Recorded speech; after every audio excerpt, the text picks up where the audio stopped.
माननीय मंत्री। अध्यक्ष महोदय, मैं पहले तो बाबूलाल जी को, आदरणीय नेता प्रतिपक्ष को धन्यवाद देता हूं। तो हमें लगा कि उनका कुर्ता बदल गया तो कहीं टोन बदल गया क्या। आप बुरा न माने, हल्के शब्दों में हमने कहा है, क्योंकि आपके जो मैं प्रेस कॉन्फ्रेंस जो आपने किया था उसको लेकर आया, कहीं टोन बदलता तो मैं आपको अभी उपस्थापित करता आपके सामने। लेकिन मैं धन्यवाद देता हूं कि आपने टोन नहीं बदला, आपने कहा कि नहीं मेरी सरकार ने गलत किया था।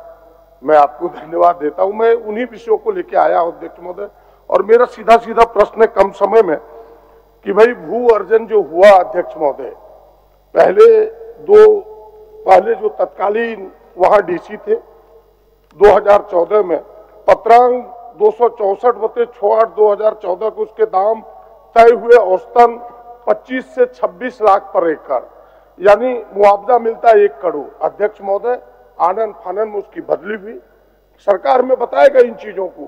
फिर एक ऐसे उपायुक्त को भेजा गया जिनकी जिक्र कर रहे थे, उन्होंने एकाएक 25-26 लाख से घटा करके 3.25 लाख रुपया पर एकड़ कर दिया, और वो 10/11/2015 को दाम बढ़ता है वो घटा दिया।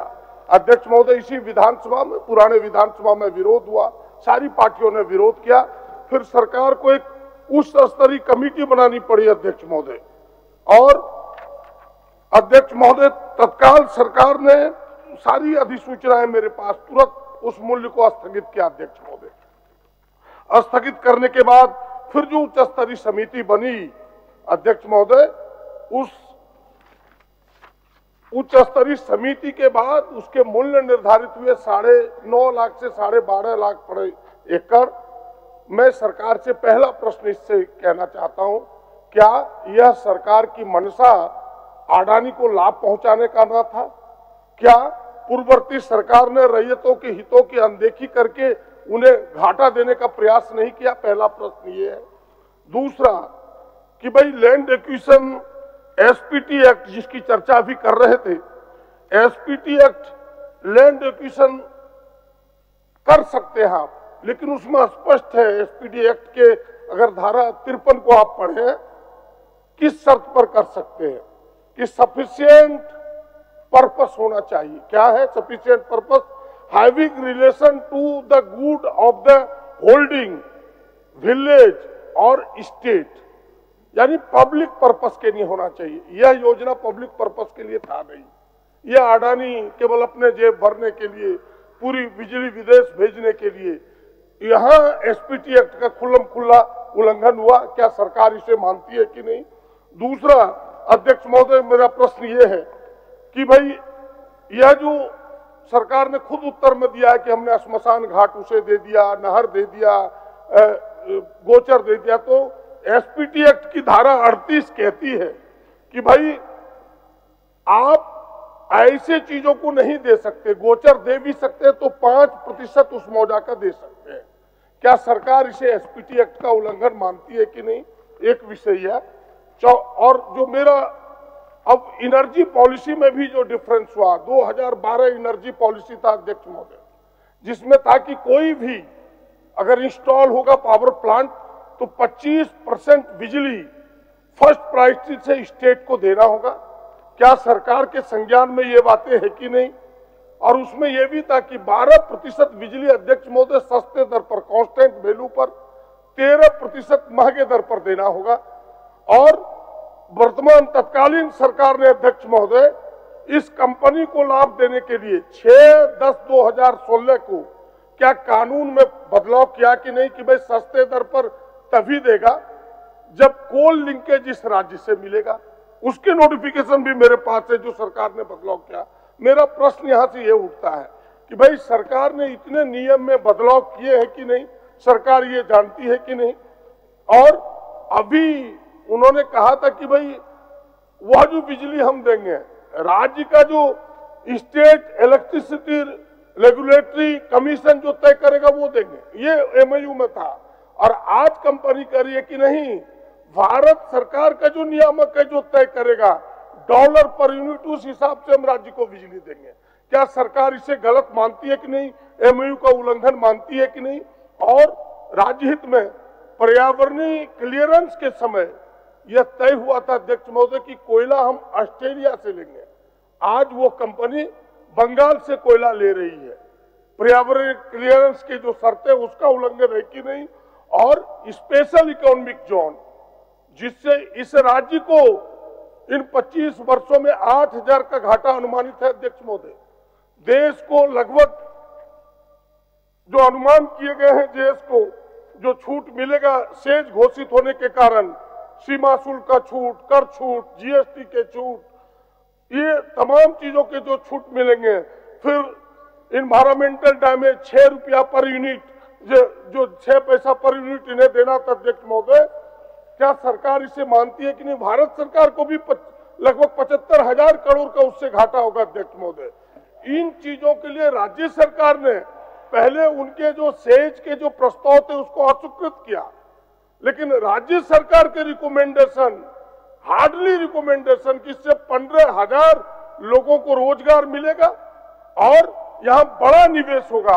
क्या ये सारी शर्तें इसलिए लगाई गई कि कंपनी अडानी को लाभ देना, अडानी कंपनी को सरकार लाभ देना चाहती थी?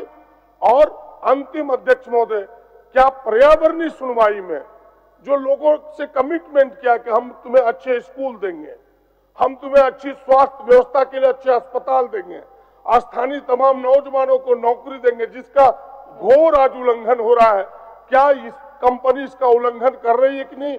इन तमाम चीजों का रीअसेसमेंट के लिए मैं सरकार से गुहार लगाने के लिए इस ध्यान आकर्षण के माध्यम से आया हूं। क्या ये जो उल्लंघन है, चाहे एसपीटी का हो, उनको लाभ देने का हो, कानून का उल्लंघन हो, भारत सरकार, राज्य सरकार, क्या राज्य सरकार एक हाई कोर्ट के रिटायर्ड जज की अध्यक्षता में कमेटी बना के इसका रीअसेसमेंट, पुनर्जांच कराना चाहती है? ये मेरी सरकार से मांग है। माननीय मंत्री, अध्यक्ष महोदय, माननीय सदस्य ने जिन बातों को इसमें उठाया है और नेता प्रतिपक्ष आदरणीय बाबूलाल जी का भी इसमें कुछ सुझाव है। चूंकि तत्कालीन सरकार का ये मामला था, जिन्होंने अडानी पावर प्लांट के लिए कैबिनेट से निर्णय लेकर के और भू अधिग्रहण पुनर्स्थापन अधिकार अधिनियम 2013 के सेक्शन 26 से 3 के अंतर्गत संकल्पना में जो मूल्य निर्धारण का प्रावधान है, उसके आलोक में आयुक्त की अध्यक्षता में जो जिला उपायुक्तों की कमेटी होती है, उसके आधार पर ये तय किया गया कि कितने उसका मूल्य निर्धारण हो, उस आधार पर उनको भुगतान किया जा सके। तो जहाँ तक सदस्य की भावना है इस मामला को उठाने का, ये बात सही है कि एसपीटी एक्ट एरिया का जो भूमि है वो अविक्रयशील है और उसको खरीद बिक्री भी नहीं करना है। यदि करना है तो सार्वजनिक प्रयोजन के लिए करना है।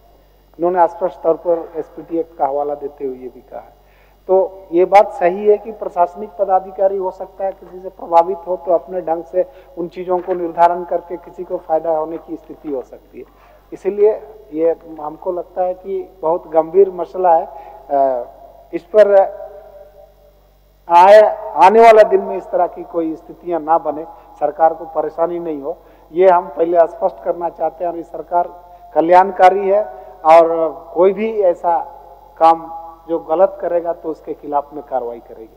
और इसको सजेशन मानते हुए जहां तक कमेटी की बात है, हम को लगता है कि विभागीय स्तर पर या राज्य के मुख्य सचिव के स्तर पर एक कमेटी इस पर हो, ताकि इन चीजों को जो एसपीटी एक्ट का उल्लंघन हुआ है या ऊर्जा का जो 2012 का नियमावली है उसका उल्लंघन हुआ है और जो विचलन किया गया है नहर और बांध और ये सब चीजों को, तो ये सारे एक पर समितिक रूप से एक राज्य का कमेटी इस पर आकलन कर ले।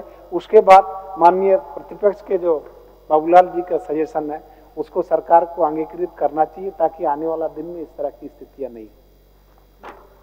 अध्यक्ष महोदय, मैं धन्यवाद देता हूं माननीय मंत्री जी को। बड़ी सकारात्मक सोच के साथ आपने उत्तर को रखा है और कहा है कि तुम ठीक है, रिटायर्ड जज की अध्यक्षता में ना हो, मुख्य सचिव की अध्यक्षता में ही एक समिति बने और इसकी पुनर्समीक्षा करे और समीक्षोपरांत जिन लोगों ने इस प्रकार की गलत कदम उठाए हैं उन पर कार्रवाई हो और जो शर्तें हैं उन शर्तों का कंपनी अनुपालन करे।